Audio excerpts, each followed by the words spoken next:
संगीत सागर में आज मैं फिर से आपका स्वागत करती हूँ।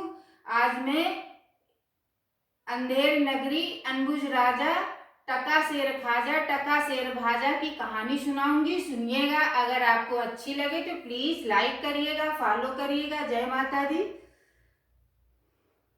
एक बहनों नगर था।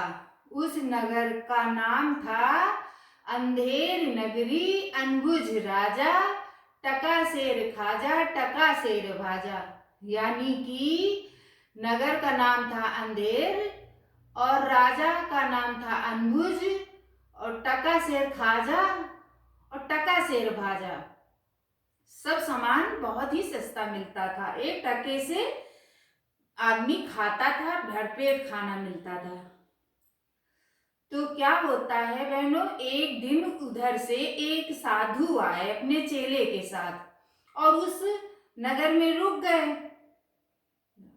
तो नगर में रुके तो जब रात में विश्राम करने लगे तो क्या होता है, उनको भूख लगती है। तो उन्होंने अपने चेले से कहा कि चेला जाओ कुछ खाने का सामान कुछ खरीद ला जाके, तो खाएं, भूख लगी है। चेला वहां से निकलता है, जाता है हलवाई के पास, कहता है कि भाई हमें 1 किलो पेड़े दे दो। तो हलवाई ने कहा, तौल दिया। जब उससे मूल्य पूछा तो 1 टका मांगा उसने। टका शेर खाजा टका शेर भाजा। अब वो बड़ा खुश हुआ चेला कि अरे वाह, इतना सस्ता है यहाँ पे, तो यहीं पे न रहने लगे हम और आराम से खाएंगे मौज से। सब चीज इतनी सस्ती है यहाँ पे। हलवाई ने बताया यहाँ का यही भाव है, टका शेर खाजा टका शेर भाजा। चेला बड़ा खुश हुआ और साधु के पास अपने गुरु के पास आता है और कहता है कि गुरुजी यहाँ तो बहुत सस्ता है, अब यहाँ तो आराम से हम लोग रहेंगे, कौन सा महंगा है यहाँ पे, और आराम से टका शेर का तो सामान मिलता है।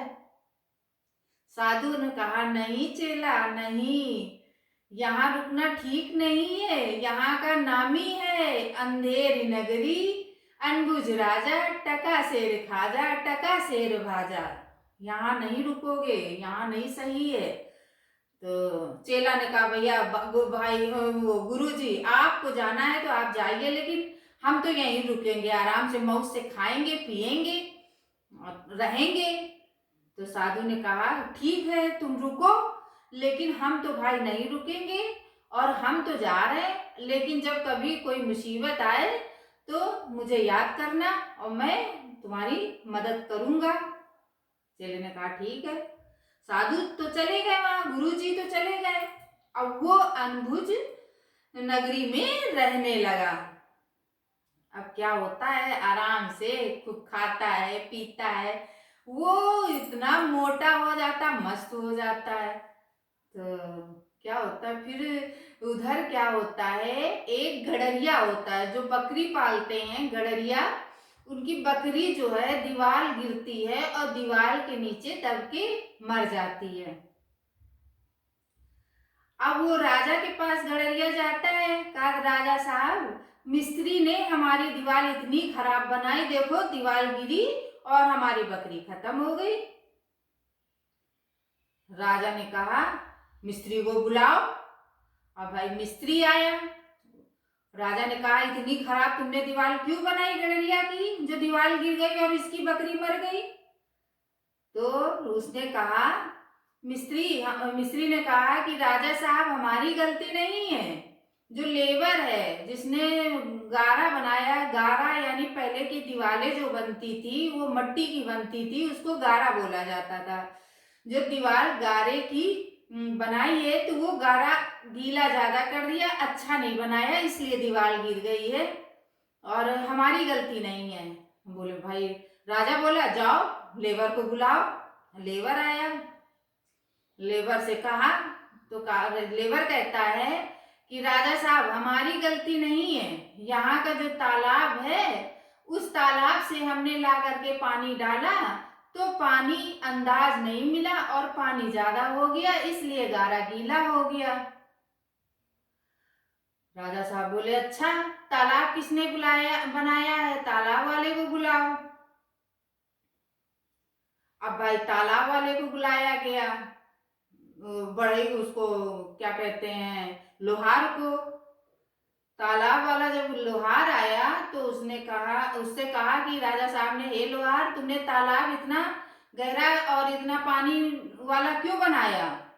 तो लोहार ने कहा, राजा साहब, हमारे औजार ज्यादा पैने हो गए, हमने ज्यादा धार रख दी, इसलिए तालाब ज्यादा गहरा खुद गया। हमारी गलती है, हम अपनी गलती स्वीकार करते हैं और हम मानते हैं कि हमारे औजार ज्यादा धार वाले हो गए थे। तो राजा ने कहा, इसको फांसी दे दो, लोहार को।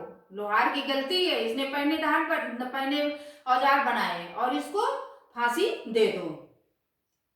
अच्छा, अब भाई फांसी का टाइम आया। जो फंदा था तो उसके गले में जब डाला तो वो फंदा चपक के नहीं बैठ रहा था। तो राजा साहब से वो कहते हैं कि राजा साहब, इसके फंदा चपक के बैठ नहीं रहा फांसी लायक। तो उन्होंने कहा कि कोई मोटा और दुरुस्त आदमी जो हो उसको बुलाओ, उसको जो है फांसी दो। अब मोटा तो वही हो गया था, चेला। अब चेले को बुलाया, चेला फंसा। चेले के गले में जब फंदा डाला तो उसने अपने गुरुजी को याद किया, चेले ने, और कहा, गुरुजी, इस मुसीबत से हमको बचाओ। तो गुरुजी आए, सोचा कि हमारा चेला परेशान है और हमको याद किया। वो आए और आ करके कहा थे, राजा साहब, ये क्या कर रहे हो? ये तो इसके फांसी नहीं लगाओ, हमारे फांसी लगाओ। तो राजा साहब को बोले, काहे? कर नहीं, हम हमारे फांसी लगाओ। और उसके कान में धीरे से चेला के फुसफुसा देते हैं, कहते हैं कि जो वैसे ही बोलना, हम भी बोलेंगे, तुम भी बोलना, अभी देखना क्या होता है। कहला, ठीक है। राजा वो जो है चेला कहे हमको फांसी दो और गुरुजी कहे हमको फांसी दो। अब दोनों में होड़ लगी। राजा बोले, अरे, मरने से सब लोग डरते हैं और तुम दोनों लोग आपस में झगड़ रहे हो कि हमको फांसी दो, हमको फांसी दो। गुरुजी कहला कि नहीं, हमें फांसी होनी चाहिए। वो चेला कहे, नहीं, हमें फांसी होने चाहिए। जब कई बार जोड़ ऐसे ही किया तो राजा साहब ने पूछा, ऐसा क्यों कह रहे हो तुम लोग दोनों आपस में? अरे वो मोटा है, उसको देने दो फांसी। तो कहते, राजा साहब, आपको नहीं पता है, आज के दिन जिसको फांसी होएगी वो सीधे स्वर्ग जाएगा, इसलिए हम फांसी पे लटकेंगे। चेला कहे, नहीं, हम फांसी पे लटकेंगे। और दोनों लोग आपस में जब ऐसे ही करें तो जब राजा को ये बात पता चली कि आज के दिन जो कोई वो फांसी पे लटकेगा स्वर्ग जाएगा, तो कहते, हटाओ इन दोनों जन को, किसी को फांसी नहीं दी जाएगी, न चेला को न साधु को, फांसी पे हम लटकेंगे। बहनों और भाइयों, फिर क्या होता है, उन दोनों को छोड़ दिया जाता और राजा साहब खुद अपने को फांसी दिलवा लेते हैं। और इस तरह से ये कहानी है, अंधेरी नगरी, अनबुझ राजा, टका शेर खाजा, टका शेर भाजा। जय माता दी।